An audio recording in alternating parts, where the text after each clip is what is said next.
Welcome back, everyone, to another episode of the Richie Hicks Jr. Sports Podcast.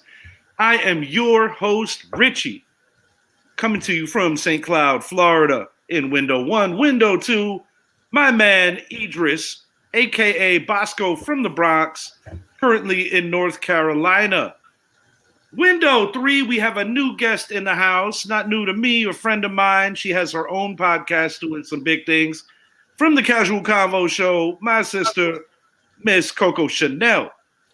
We've got Iron Mike Zappy, Window 4. On today's show, we're going to be speaking on the American League East and how we see things playing out.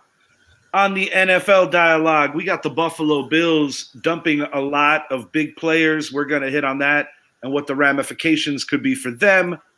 We have a Patriots fan in the house, Ms. Coco, so we're going to definitely ask Coco about the trajectory of what she thinks our Patriots are going to do now that they are coming into some big money and a lot of changes in lieu of Bill Belichick sitting out this year. We're also going to hit on the growing numbers of women in men's sports and the huge benefits of this. But whenever someone new comes to the show, I always like to give them the opportunity to introduce themselves. So without further ado, welcome to the show, Coco. Good to have you here. Hello. How are you? How you gonna just go on me when I come? Oh, that was a trolling job. Oh, I thought you I'm trying to bite some of my burrito and not everyone see me do it. But go ahead. I just want me. Okay. So I'm Coco, Casual Convo Show host. I co-host with Big Bosco. Well, Idris over here. So we pretty much talk about everything. More so like educational content of like awareness and like communities, mainly African American communities and low poverty communities. We like to focus on mental health. Every week, something gears towards mental health. Just conversations that we normally wouldn't have, we will have. And it gets interesting. So check us out. Every Wednesday, 8 o'clock. Every Wednesday from 8 to 10. Also want to make a mention, check out tonight's show, part 2 of the relationship show. I actually did a drive-by on there. Good stuff. I wanted to get in there a little earlier, but I was on the highway. We got to get Mike Zappy in there one day, though. Got to get Zappy in there. I would like to get Brett in there one day, too. My mom said that she wants to do a drive-by eventually, so we'll get her in there. Yeah, we got to bring my... Yes, because I didn't adopt her, so she has to come in. Yeah, absolutely. That would be cool. That would really be cool. All right. You're on the hot seat, Coco. We're going to talk about it. New England Patriots going into the new season have the most money. Now, obviously, you guys replaced a legendary coach with an unproven one, but one that that legendary coach had a very high opinion of. He actually did refer Gerard Mayo to Mr. Kraft, saying this is the right coach to hire, because it was kind of amicable the way that the Patriot, ownership and coach split. First and foremost, a couple of years ago, I did a show on the heels of the Brian Flores lawsuit. Yeah. And saying how it was kind of pathetic how minority head coaches were so disproportionate. And since then, over the last, 2 years, probably since that show aired, I do think the NFL has done better, so to speak. But Gerard Mayo, in my opinion, I remember him as a player, very cerebral linebacker, smart dude through and through. It's hard to say anything until they actually play a game, Coco, but do you think they got it right at head coach? I think so. I was happy with that decision. I've been wanted Belichick to go. like a couple of seasons ago, I was very vocal about that. I think you got to know when it's time for you to leave on a high note, and I think he was kind of ruining that for his career. So, yeah. I'm happy with Mayo. I think he's going to be great. Now, the thing with Bill Belichick and why I think the Patriots moved on from him wasn't necessarily the X's and the O's. I think that when you're wearing two hats and when you're also a general manager, I think that, it's not for everyone forever. And for most guys, they can only do one or the other to the best of their ability. I think ultimately Belichick was just not doing a good job of drafting, and it really showed. Mm-hmm. He wasn't making the best decisions at all. No, not making good football decisions. I'm sure you could elaborate on your thoughts about your quarterback there. I mean, they're going to be going one way or another. There will be a new guy. Yeah, yeah. I don't like him. He has that very punchable face. I do want to ask you this, Coco. Hold on, Richie. Very. Go ahead. No, I do want to ask you this. Bill Belichick and Tom Brady, great deal of success together. 6 championships, greatest dynasty NFL history over a 20 or so year span. My question to you is, do you think it's fair that they always get compared post-divorce? Brady winning a championship with Tampa, Belichick getting the Patriots to the playoffs first year without Brady, and then, big time struggling. Do you think it's fair to compare them post-divorce? No, because I think we all knew what Brady was to the Patriots. We seen him on the field. He was one of the persons, he could read the field like it was the back of his hand. It was pretty much like he knew how to make split decisions or when to change up the play if need be. So it was like Belichick really didn't have to do much when it came to Brady. He was like that. He was an all-around person, and he loved it. He loved the sport. But I think it exposed a lot with Belichick and his coaching and his decision-making when Brady left. Because he just couldn't get it right when he left. And Brady would also he would vocalize who he wanted around him. Because we all know your offensive line gotta mesh well with your quarterback, right? Yep. And Brady made sure that happened for him when he got out there. He made sure he knew who his receivers was going to be, where they were going to be, who would gel better with him. Whereas though we don't get that with Mac. Mac just go out there and throw interceptions. Yeah, I was a little disappointed when they benched Mac Jones after the first half against the Giants. I thought that we were going to set a team record in interceptions. I'm just being facetious. It wasn't that dominant. But I have mixed feelings on that. I feel that Bill Belichick, obviously defensive genius, he gave the Patriots a lot of great defenses. We know what Tom brings. He did it in Tampa. He did it in New England. Mm-hmm. But I think the thing is, when comparing a coach versus a player, when the coach stays behind, he has to keep trying to build. Right. Whereas in the player's case, he can go and get a lot of his friends or guys that admire his game to come play with him for a couple of years, which is essentially what happened in Tampa with a super team. But I still think this ultimately comes down to the GM thing. I think if Belichick was willing to give up GM duties, I think he might still be the Patriots coach, because I'm not going to question him as a great head coach. I believe that he was definitely a great coach. I think it's more so that GM hat that really just had Bob Kraft essentially kind of over it. And there was also some heat because of, the whole Garoppolo thing and Belichick trying to push Brady out at different junctures. I think, it just didn't sit well with Bob Kraft in the long run, really. I think with that, I definitely agree. He was great during his run, but I think towards the end, you could just see what Brady meant, what that dynamic, what that duo really stood for, what it really was. And you probably wouldn't really see it again, even though they try to say Mahomes is the next Brady, which is another comparison I don't like. You just let people have their season, have their time, and do what they got to do. But it just, to me, it didn't look good. The optics didn't look good when Brady left, as far as offensively. Mm-hmm. It was just not right. Defense, I'm happy with them. Yeah, I think with Belichick, I think his descent began with the Garoppolo Brady thing. I think that's when slowly you could see, okay, he doesn't want Brady there. You could see it, and I think they needed each other. Mm-hmm. But when I rewind the clock to when Brady first got there, what would the Patriots have been had Brady not been who? Because remember, before Belichick got to New England, he's at Cleveland, and he didn't do too well. And we see, and I know what Brady did in Tampa Bay, but he had Mike Evans, he had Chris Godwin, he had Leonard, he had a pretty good team down there. But you still need that quarterback mind to get it done. To it in New England, I was never sold on Mac Jones when they drafted him, because you know how I feel about Alabama quarterbacks. So it was kind of like settling because he just happened to be there. Yeah. So I didn't think he was going to do all that well. He did okay that one year.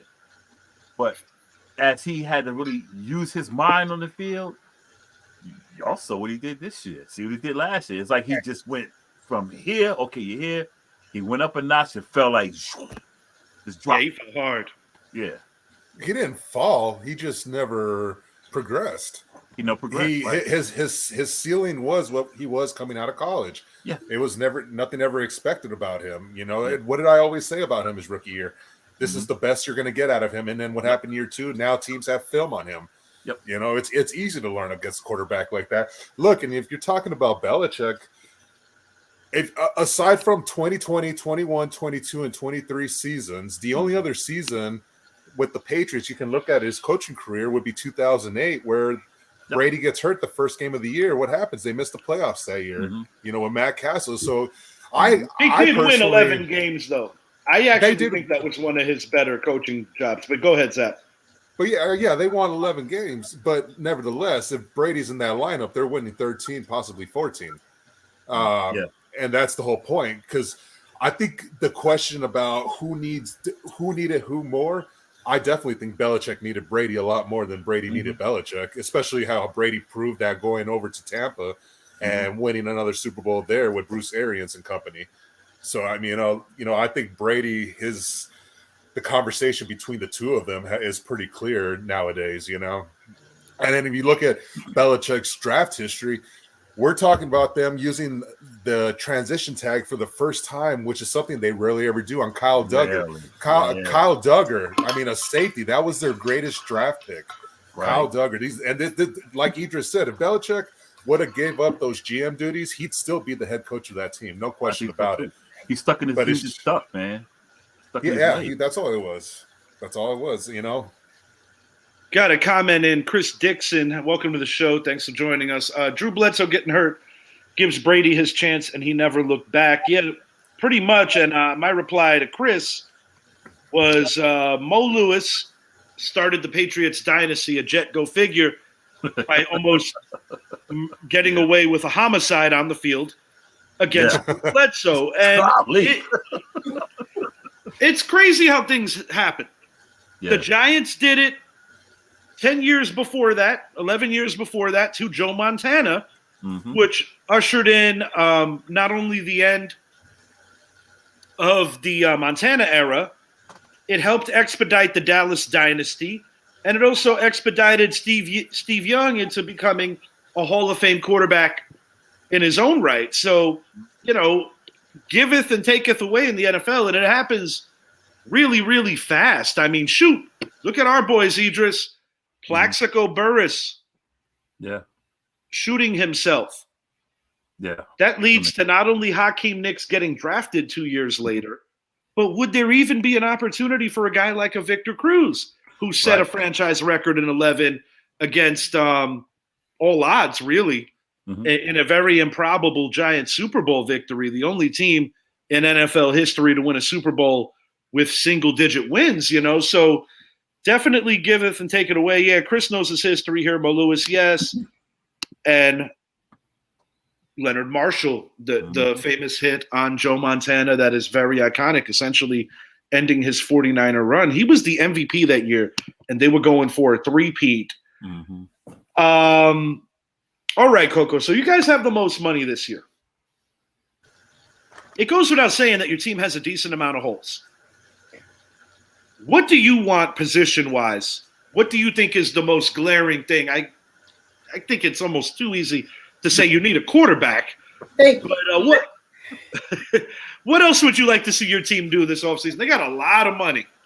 Oh my gosh. I think the quarterback for me is the most important, and then I think then depending on who they select, you got to build around that first. Yeah. But because I really don't see anything on the defensive end that I would say. But Yeah, that's other than just getting depth, I like it's the quarterback for me. I think everything else will come together if we get a decent quarterback. Because to me, Yeah. Matt Brooks, that's not decent at all. They need a quarterback badly. Chris Dixon. They might be in line for Russell Wilson. He will come essentially for free because of the fact that that ridiculous contract will not have any bearing on the next team that employs him. Mhm. You could do a lot worse. You have done a lot worse than Russ. I had suggested Kirk Cousins on a recent show. Zappy and I kind of backed off it after thinking about it a little more thoroughly. Yeah. I have a feeling your quarterback's going to be in the draft. Go ahead, Zappy. No, I was going to say I thought about it even more today, and when we're thinking about a team that's going to be drafting the quarterback in the top three, they're not signing Kirk Cousins to be a bridge quarterback because Kirk Cousins is not a bridge quarterback. Right. He still has 3 to 5 years of quality play left in him. So when I think of the Patriots, no, I don't think he'd go there. And then as far as Russell Wilson goes, I said it yesterday. I think the Vikings make a lot of sense. The Steelers as well. I can't see him going to the Patriots because when I look at the Patriots, what they have in the receiving core, we're talking about last year, they were statistically speaking the worst team at getting separation. Yeah. And people have been judging Russell Wilson hard, and now you're asking him to go into a situation where you don't have receivers that can separate. No, Russell would not go to New England for that exact reason. But yeah, if you can go out there and if somehow they could pull off a Justin Fields trade, absolutely. If Russell does come there, great, because then you can go into the draft. But I think they should go after Marvin Harrison personally, unless if it is Jaden Daniels, if you're able to get Jaden at 3, then get Jaden. If you're not sold on Drake May, then go Marvin Harrison. I think with I think my opinion, I think Russ is going to Pittsburgh. Because that team is really that team is built for him. I agree with you. He's got a good receiver. He's got a decent running back, decent offensive line, pretty good defense. You just need a quarterback. I think Pittsburgh's a Super Bowl team with Justin Fields or Russell Wilson under center. And they need a competent quarterback. That's their big. Russell Wilson, you're not spending. Like you said, they're basically getting him free because Denver's paying for him. Mm-hmm. Correct. All you got to do, all you have to give him is the veteran minimum. Like I said yesterday, every single team in the NFL should be calling Russell Wilson's agents and trying to sign him because of how many quarterbacks we saw get hurt last year. And hey, why not have a Super Bowl capable quarterback on your roster? Yeah. I mean, I don't think it was necessarily fair, all the heat that Russell Wilson got. I think he did everything that was asked of him, and he definitely improved from year 1 to year 2 in Denver. I'm not going to sit here and tell you that New England, Pittsburgh, or whoever decides to employ him is going to get the version that helped the Seattle Seahawks go to 2 straight Super Bowls, winning one of them. But you're still getting a quality quarterback that's got a few years left in the tank that, in addition to, being a good quarterback, you're getting a quality human, and that goes a long way in the locker room as well. You can't really talk about the Patriots without talking about the Bills, and they had a huge day of dump-offs. They released Mitch Morse, Jordan Poyer, and Tre'Davious White. These are integral pieces to this team. You got an interior lineman that's damn good. You have a safety. You have a corner. I guess the Bills are essentially telling you what they're going to be aiming for in the draft right now. Would that be a safe assumption? In addition to pairing somebody opposite of Steph Diggs or to replace Steph Diggs. I was surprised that Poyer and Tre'Davious White. I was like, whoa. I was like, these guys are just like, y'all are done. I'm like, so they have to. They got to be working this draft, man, because you just basically almost gutting your defense, man. So and this is a team that granted they've been nursing injuries the last couple of years, but this is a team that's already been under scrutiny for their defense not being good enough and a little too much being on the shoulders of Josh Allen. Gabe Davis might be done too with Chris Dixon here. First of all, I don't see. Well, yeah. First of all, he's not a number 2. I view him as more of a 3. And yeah, and even Stephon Diggs. If you look at the big moments last year, I think he came up rather small, and there is definitely a disconnect past media rhetoric between quarterback and receiver. I've always liked Stephon Diggs as well as Josh Allen. I just think that Diggs might not still be at the level that he thinks he's at. And it will be interesting to see. But I will say this, if New England plays their cards right and really addresses things properly and with the money that they have, I think they could do a nice facelift and turn things around rather quickly. I really do mean that. Yeah, I think so too. I think Mayo, you got a young coach in there now. You get your quarterback, make a few deals, bring in a receiver. Because you're gonna need a receiver. A wide receiver. And this you don't is know the what draft Zeke to get both. Yeah, and with Zeke, you don't know what Zeke's gonna do. But Zeke was pretty productive as a backup last year, though. I thought he did all right. he's pretty productive. So I actually thought he held his own. I thought he did more than all right considering his expectations versus his production. Gonna start here with you, Coco, flipping topics. We've got the growing number of women in men's sports. I want to hear your thoughts on this, and if you think it's good, if you think it's bad. What is your overall take on this? I mean, I'm talking about referees. We're talking about coaches, Washington Commanders, Chicago Bears, strength and conditioning coaches as well as X's and O's. We're seeing it on NBA benches now as well. What are your thoughts? Woo, this is about to be a casual conversation. No. You won't get that heat like on Casual Cabo. It's pretty calm. I know. No. I think it's a good thing. Honestly. But it's I'm kind of mixed. Because then I think it's a good thing on expansion. And of course, we always, as a woman, you always want to see women enter areas and fields that you normally wouldn't see a woman in and be successful. All right, I'm gonna make it a little fun now. I'm gonna flip it on you. Let's just be time travelers here, and let's just say that you were in strength and conditioning, and let's just say number 84 of the Denver Broncos, Mr. Shannon Sharp, pulled a hammy.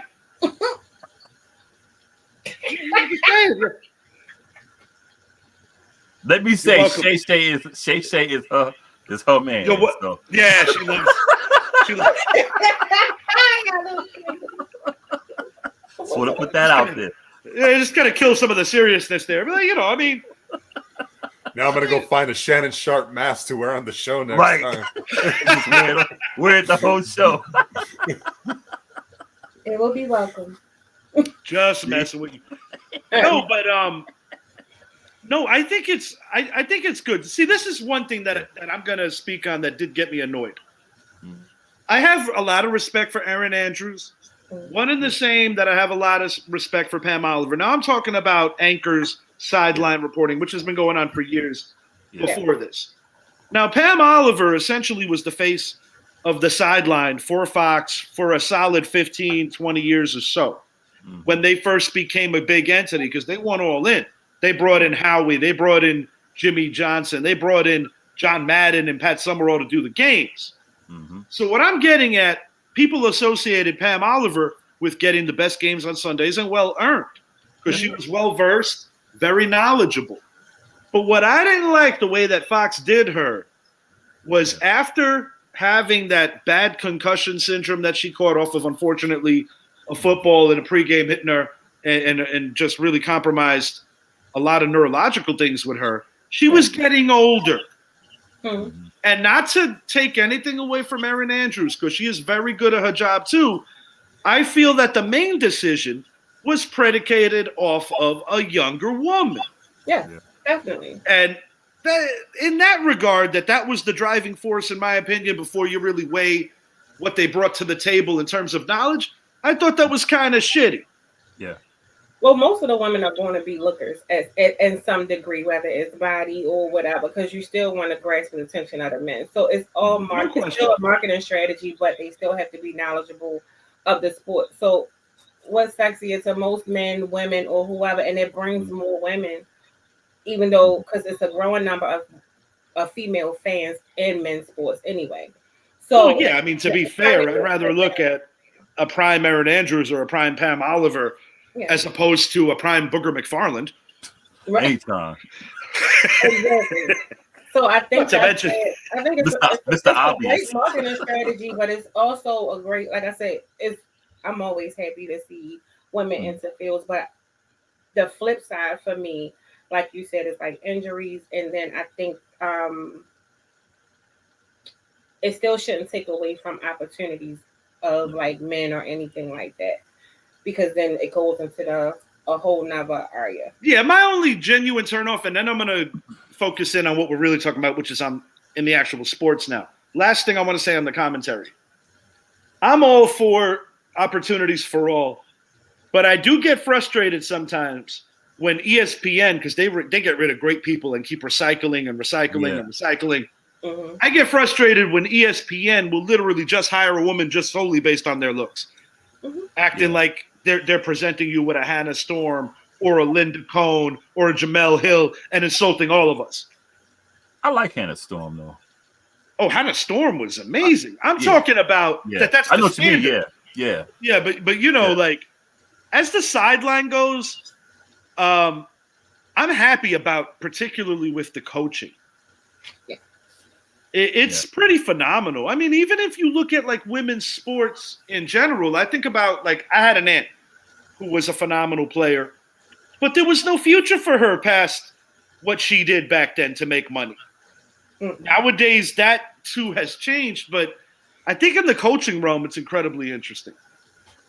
Yeah, to be honest with you, man, I like it because we saw. Yeah, Molly is annoying. Yeah, I like it. As long as they can do their job, that's my only thing. As long as you can do your job. The one coach I felt who I wanted to see cross over and cycle, and I'm saying recycle. Trying to think his first name. The one coach I wanted to see cross over was Pat Summitt. Yeah, that's what I was about to say. You took my conversation. I really wanted to see Pat Summitt cross over from women's basketball to men's basketball. Because she was the only person that took her down was Gino. Because Pat Summitt was running all the coaches off the court until Gino got his Huskies going, Lady Huskies going. But that's right. I forgot. Yeah, because those Tennessee teams were just, God, they were awesome. I wanted to see her crossover. My bad. I hate you. I hate you. I was holding that in for so long. Oh yeah, me too. Because I was thinking to myself, if this stuff would have been going on back in the '90s, if there was one female coach that would have been coaching in the NBA level, it would have been Pat Summitt. Because we look at today, fire, man. Oh yeah, and look at here. I ask you guys this question when it comes to strength and conditioning coaches. Can you teach strength? Absolutely not. That's something that is inside of you. That's something that you build over time. But can you teach form? Absolutely. Yeah. And you know what? Some of the best physical therapists I ever had were females and they helped me with a lot of things. So, when you see women going out there and being strength and conditioning coaches, they're not going to be able to throw up 450 17 times, but they're going to tell you how to do it properly when you're going to be able to do it quick. Exactly. So my thing is this, if you're qualified, absolutely bring them on. I think because, hey, women see the same way we see. And they could read defenses better than men can as well, and that's the bottom line. Being on the field is one thing, but being able to read it, coach it, implement schemes and systems, absolutely, man. I love it. I think it's great. It's a logical analogy because who makes some of the best baseball managers or some of the best offensive coordinators or quarterbacks coaches? Usually guys that were backup quarterbacks or head coaches for that matter, that were holding clipboards. Yep. Not the guys that were like throwing 40 and 50 touchdowns a year. And in the baseball realm, a lot of former catchers turn out to be phenomenal managers. And most of them were not superstar players. They were good to Mendoza line. My thing was, like when they started letting the women be officials, I want to see how much they could take. Because men, you've been to a football game. You heard what goes on the field. the TV don't show half the stuff that's said on the field. But when I seen the women, people get in their face and they just like, yeah, whatever. They keep it moving. I'm like, okay. So it's like in the NBA. They're calling the game. You're not going to get. And see, when I saw that, I said, okay, these women, they were ready for their job, especially in the NFL, because so much goes on an NFL field, and to see them to go out there and run the field and not get rattled, I'm like, okay. And I mean, we saw it. We saw it with Luka. Yeah, that that was funny. That was a classic clip. Did you see that foul? And she was like, "What foul? Yeah, the foul. What foul?" And Luka's like, "Fouling in love with you." And she just busted out. And her husband thought that was like, yeah. And she was so serious, like, "What foul?" Yeah, oh, in love with you. And this is a second generation referee because her father was actually a referee. Yeah, father's referee. Yeah, but that's a classic one, man. But it's a love for basketball too. I saw some of her interviews, and definitely a lot of depth to her. Yeah, she's dope. He was on it. Yeah. Yes, indeed. Before we move it over to the American League East, little bit of an evergreen topic, hip-hop related. Has anyone had the pleasure of seeing the Benzino interview on Drink Champs? No. Bro, what's going on, man? I haven't finished the whole thing, but he's always been an emotional wreck. You mean when he had a breakdown? Oh, yeah. He had a legitimate breakdown, and with the whole Eminem thing, and he also opened up about the Paul Pierce situation, getting it into sports. Years ago when he got stabbed, but what are your thoughts in general? With the Eminem clip, I see what he was saying, but you ain't have to go up there crying, man. No, God, no. I think he probably started. I think it was more so the drinks, but the drinks, the drinks were hitting him. The drinks were hitting him hard. But it seemed like he had probably was started early before he probably pregame or something. Yeah, but he puts his foot in his mouth a lot of times. That's my issue. He'll go on all of these rants, social media, Twitter, and then when he gets the response, that's what he does. He cries and try to get the sympathy, but you can't do that. Can't do that. Yeah, you gotta be on one side or the other, or at least a little more neutral, because the thing with him is like, as many of you know, he was the founder of the Source magazine. Yeah. Mm-hmm. That publication plummeted. Yeah. And just from a credit, at one time, Source was like the Source, Oh yeah, the Source was, that was the go-to for any and all things hip hop, and you wanted to see where you ranked and if you were worthy of being mentioned in that magazine. I mean, shoot, I remember when Biggie was coming up and he was like, what was that column that the Untapped Talent, Unsigned Hype. Thank you. Thank you. I had that issue. Oh yeah? Oh man. I had. The key word is had. Yeah. But Drink Champs is funny, man, because I really think that the alcohol accentuates a lot of this. Like I saw Tony Yayo. Yeah. Like fighting to the death. Yeah. Yeah. Like fighting to the death about Biggie being the greatest MC of all time, and he just couldn't have, or even an inkling of Ice Cube having a better catalog. He just couldn't. I'm like, bro, that's not really that debatable. Biggie died when he was very young. Yeah. I for one was a little taken back with that. But I had to get you. Yeah, Benzino, and he was crying like he went out and his homie got shot. I mean, and I said, no, man. It was too much. It was too much. And then I thought he was joking at first because I laughed. The laugh that I laughed. You thought he was what? Joking at first. Oh. And then he was like, I said, oh. Yeah. When fiction meets reality. No, it was weird. And then the other one that really got me, this is a little more dated, Irv Gotti. Oh, yeah. Having a breakdown about Ashanti? Yeah. I'm like, bro, That was 20 years ago. Yeah. Like She that heard was. him. She didn't deny it, but definitely his feelings was probably more involved, and she was probably just trying to come up. That's what it sounded like. I'm like, dude, it could have been worse. She's dating Nelly, not 50. Right. Right. Right. All right. Oh man. MLB, American League East. My predictions. This is not consultation from anyone here. Just what I believe is going to go down.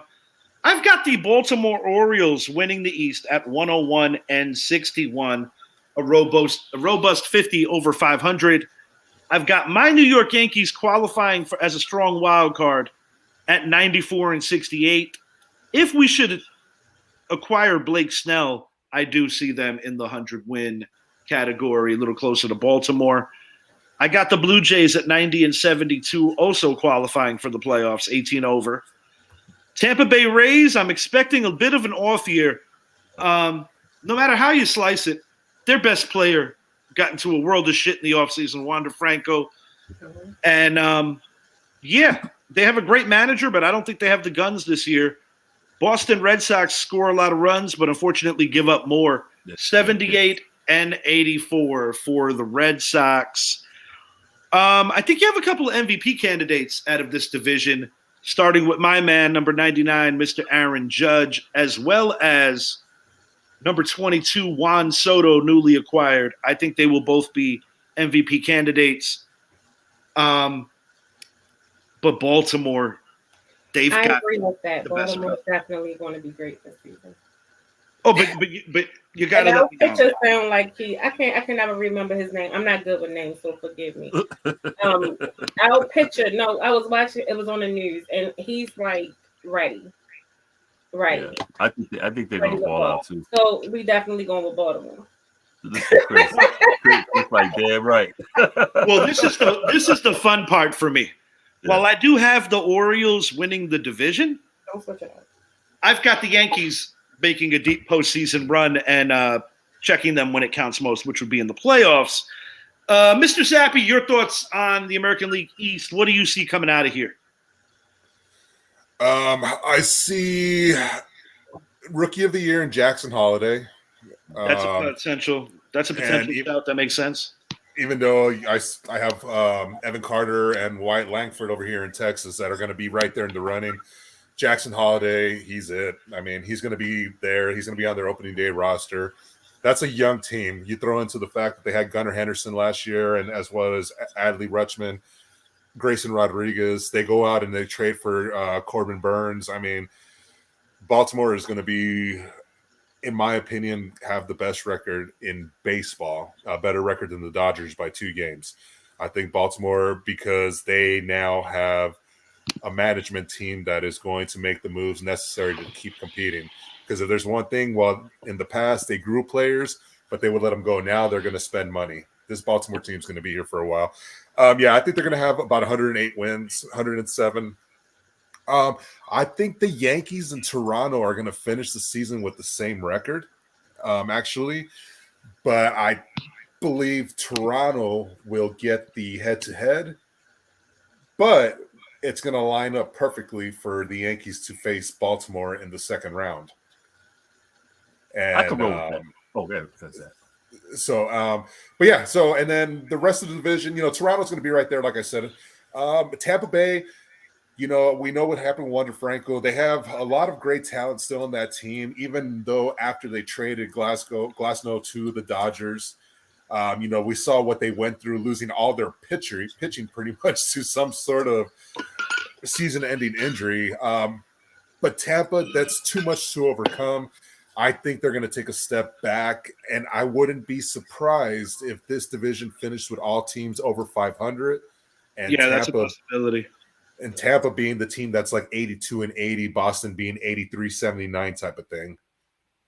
Oh, yeah, definitely a possibility. And, going back to last year, my Yankees, despite having a better record than the Red Sox, did not play well against them. They did smash us around quite a bit. The team that we own in this division is actually Toronto over the course of the last few years. I'm curious to see if I said this going back to last year. If Toronto gets off to a slow start, does former Yankee legend Don Mattingly get promoted to be the next manager? I think it's definitely a distinct possibility. He's due, man.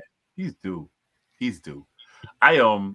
My thing in the division, I mean, I agree how it's going to line up, Baltimore, Yankees, Toronto, Tampa, and then the Red Sox.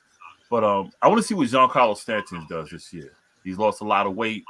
He's got a lot of protection in that lineup now. I think it's a prime year for him and Rizzo to take a lot of advantage of, having Judge and Soto in that same lineup. I said this the other day on the show. I reiterate it right now.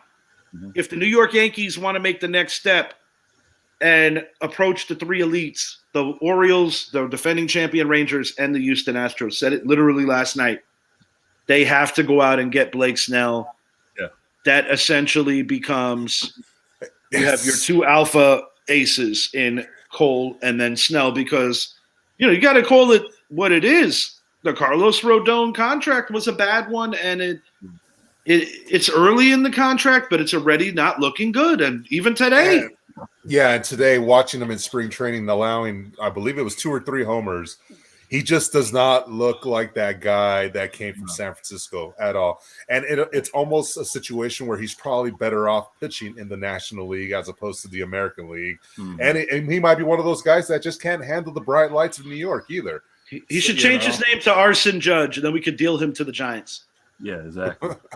I think, and like you said about Baltimore, like last year, I thought they was going to implode because, I kept saying the Orioles are going to be the Orioles. Now, I call them the Orioles, or the Orioles. But I was wrong. They made it to the playoffs. They had a good they did their thing. Now, this year, I'm not going to have that feeling about them imploding because they're young, but now they got a taste of winning. So I think now they're gonna do their thing. Do I think they're gonna take it all the way? Not with Texas there. Texas. Yeah, I still think like the Astros are looking over the past. Texas looks like I'll be honest. I still have the Astros and the Rangers ahead of the Orioles as of right now. Just my opinion, but that's what I believe to be the case right now. And you can't account for injuries or how things are going. The one and while the Orioles season went up in flames in a quick week, it doesn't disparage the fact that they had a phenomenal season. But they got that taste, they got that bad taste in their mouth as a chip to bring into the new season. So, I do expect the Orioles to win this division if they stay healthy. Yeah. And but I do think the Yanks will be a legitimate solid number 2, and I definitely want the challenge. I want to see the Yankees and the Orioles in round 2. I hope we get it. Yeah. Do something about these wild cards. I know, man. So, y'all are talking Chris game right now. I know him. He actually coaches baseball. Oh yeah. Oh, cool. Oh, okay. Yeah. Chris need to come on the show. Yeah, absolutely. Yeah. Always welcome, man. Come on one of these shows. I agree about the wild card games, Chris. For real. They gotta figure something out, man. It wasn't that they caught the Rangers at the right time. It was that at the end of the day, I will say the one thing about my Rangers is Bruce Bochy is just that important of a manager to a team. Best manager in baseball. He was the difference. Yeah, hands down, he's the best manager in baseball. The two best in my eyes were him and Dusty. And Dusty retired and took an upstairs gig with the Giants. But you're going to win. You're going to win. Yeah, and the Rangers, and it's not going to be an issue with us again this year. For the last few years, our hitting has been top 3 in the American League, top 3 in Major League Baseball. We're going to be up there again this year with the likes of the Braves, the Dodgers, the O's, and probably the Astros. And we have pitching, and that's the thing. Even if we don't get Jordan Montgomery or Blake Snell, the Rangers have pitching, and watching what they're doing in spring training, the pitching's looking good. Yeah. Baltimore, their biggest thing is going to come down to the manager. Can he get them over that hump? And so I don't think the Rangers caught the Orioles at the wrong time. I think whenever you don't have the right man at the helm, that could be the difference between hoisting the championship or being a one and done. My Cowboys are a perfect example of that. What do you think they're going to do with DeGrom? Do you think he'll still be a starter? Or you think they'll move him to a bridge or as a closer? I think that's going to come down to what happens in the next 3 weeks if we sign Jordan or if we sign Blake, because we need another pitcher with Scherzer not coming in until after the All-Star break. Jack Leiter's been looking really good so far in spring training. He will be on the starting rotation this year. If not, he will at least be on the bench.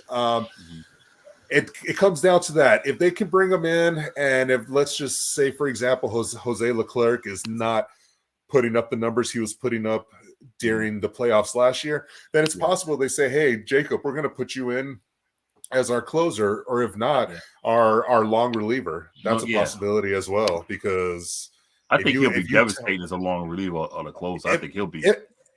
Oh, man, imagine having to go against Max Scherzer and then Jacob deGrom right after that.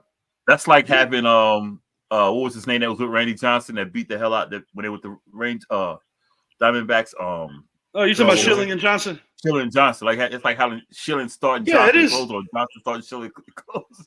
What I like about it is that it didn't work out with the Mets, but it'll work out elsewhere. So that honestly makes me smile and want to drink a full glass of milk. And, and I would say between the teams right here in the American League East, the one that presents the biggest challenge to the Texas Rangers, you want to know who I think it is, to be honest with y'all?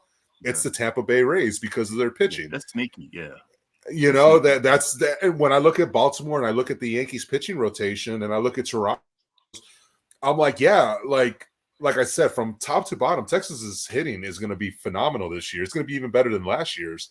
Yeah. And you need pitching. If you don't have the hitting to keep up with Texas, you better have some strong pitching.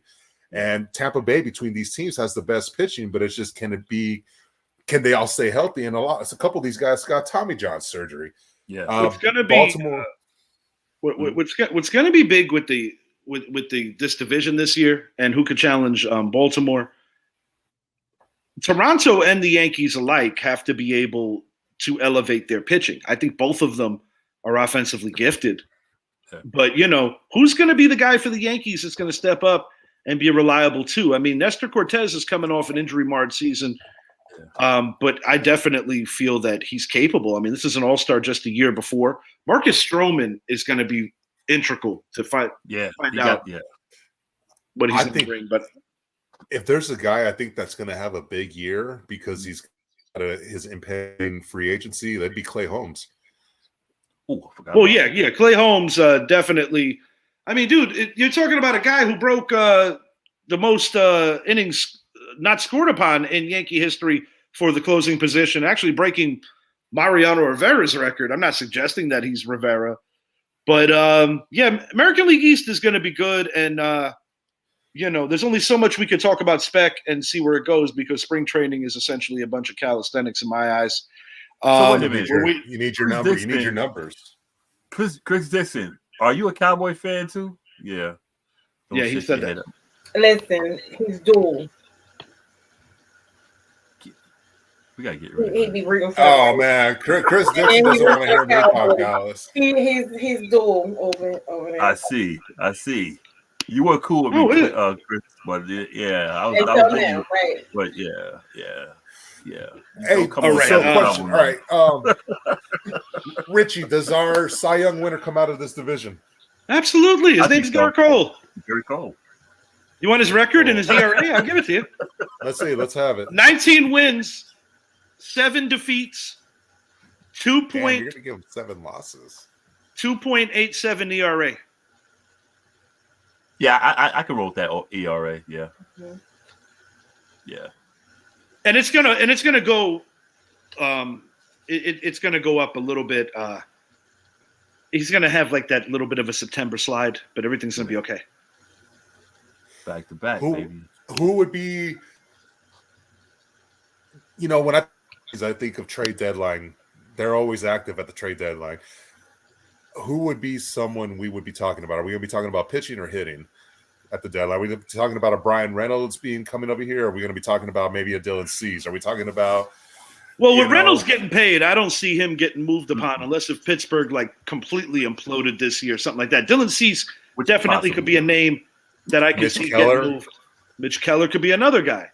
And anybody that plays in Oakland that's got any value could be plucked by the Rangers, the Astros, or the Yankees, or even the O's for that matter, if the O's think. Because, like I said, during the course of the season, you cannot account for injuries. Chris Dixon, give you a little laugh here, sir. My little sister and I are almost 15 years apart in age to the day. She was born just about an hour or so after you guys won your last Super Bowl. All I'm going to say, we must protect her at all costs. This man, Notorious Big, that's not him. That was a model baby. Biggie wasn't that handsome. The Notorious B.I.G. and Mr. Shakur were both alive last time the Cowboys won the Super Bowl, sir. But, yes, just a little humor there, a little fun. 1995, yes, indeed, over the Pittsburgh Steelers. Neil O'Donnell was your 12th player that day. We're coming up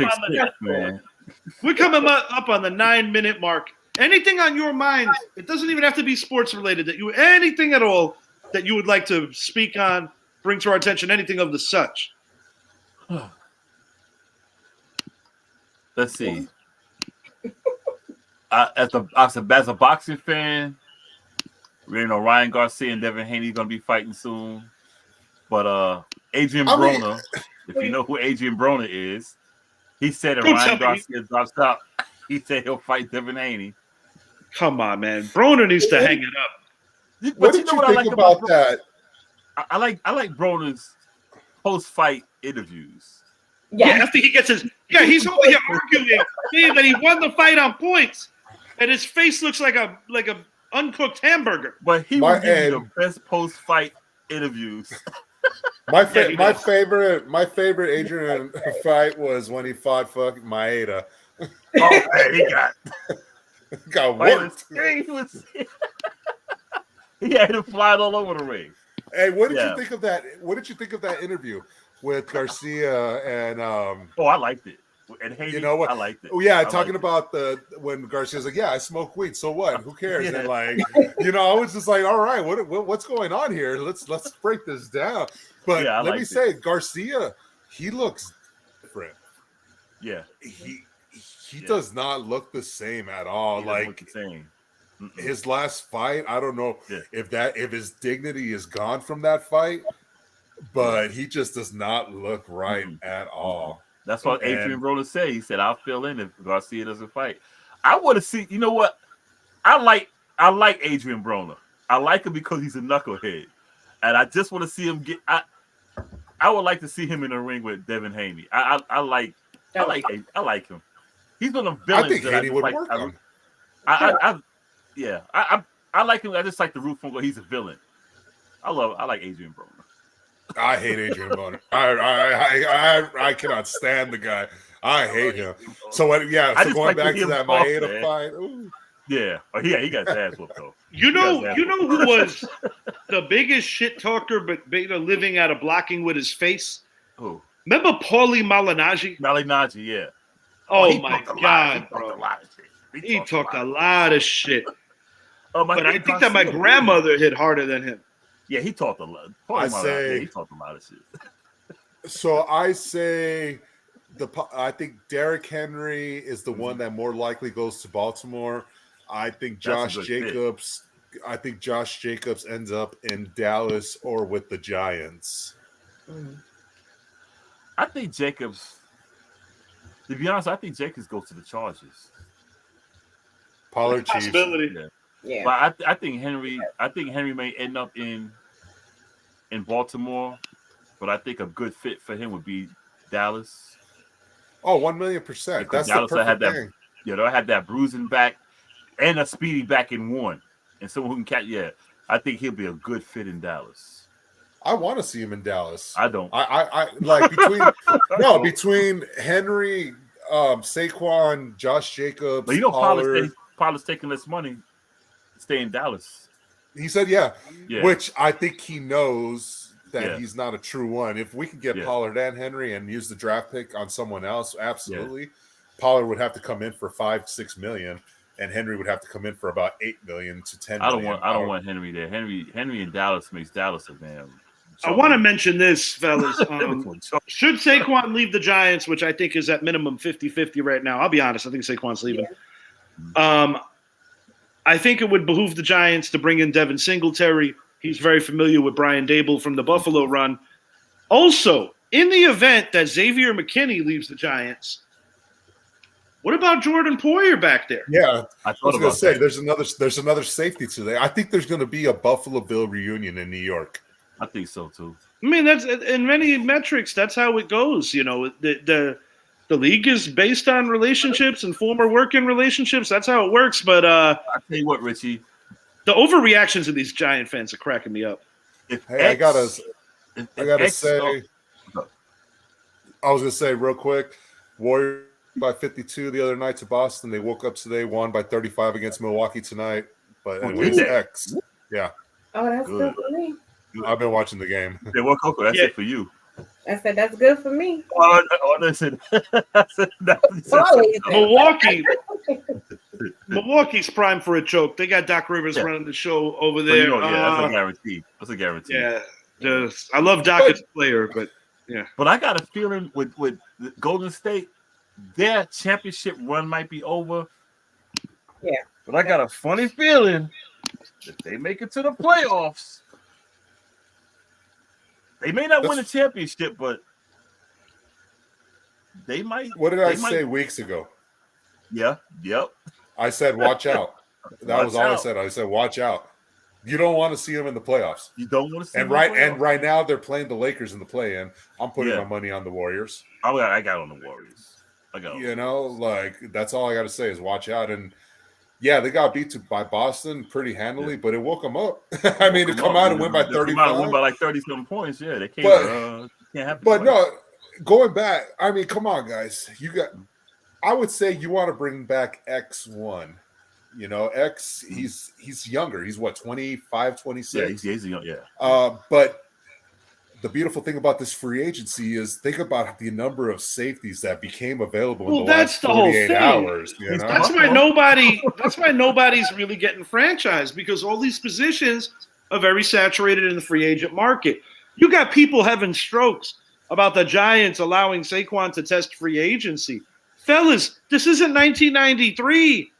He might not get paid to the point where he doesn't return to the Giants. Right. Everybody's acting like he's absolutely gone. I think he's going to leave, but I don't think he's leaving for money.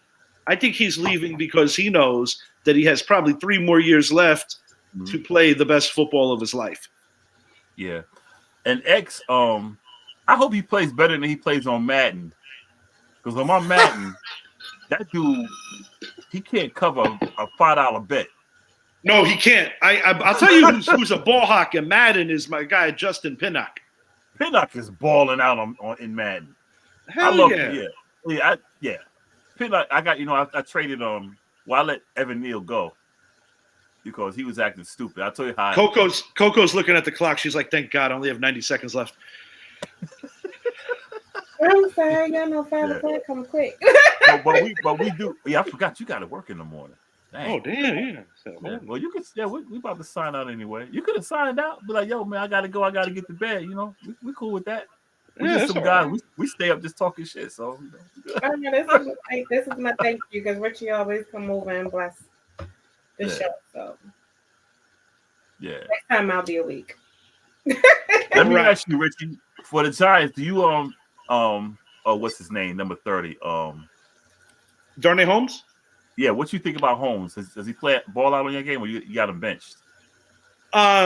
He's a mixed bag, but the way that your cousin explained it when he was a guest on our show, talking about the way that he approaches him from the coaching angle, is exactly the perfect way to describe Darnay Holmes. Incredibly aggressive, but a guy that you can get that first step on and exploit too. Yeah. Banks balls on my game. Yeah. Banks balls out. Pinnock and Banks. Yeah. Banks is legit, and it don't matter which quarterback you give me. I'm going to win with the Giants, and that's even Tommy DeVito for that matter. For the crew, for Miss Coco, for Zappy, and for Idris, I am Richie. Thank you for watching. If you haven't already, please make it a point. Like and subscribe to the channel, the Richie Hicks Jr. Sports Podcast. Also make it a point. Check out the Casual Convo Show every Wednesday, 8 to 10. Have a great night, everybody. Or a good Chris morning. Dixon will be there, too. Give him Jared Lorenzen.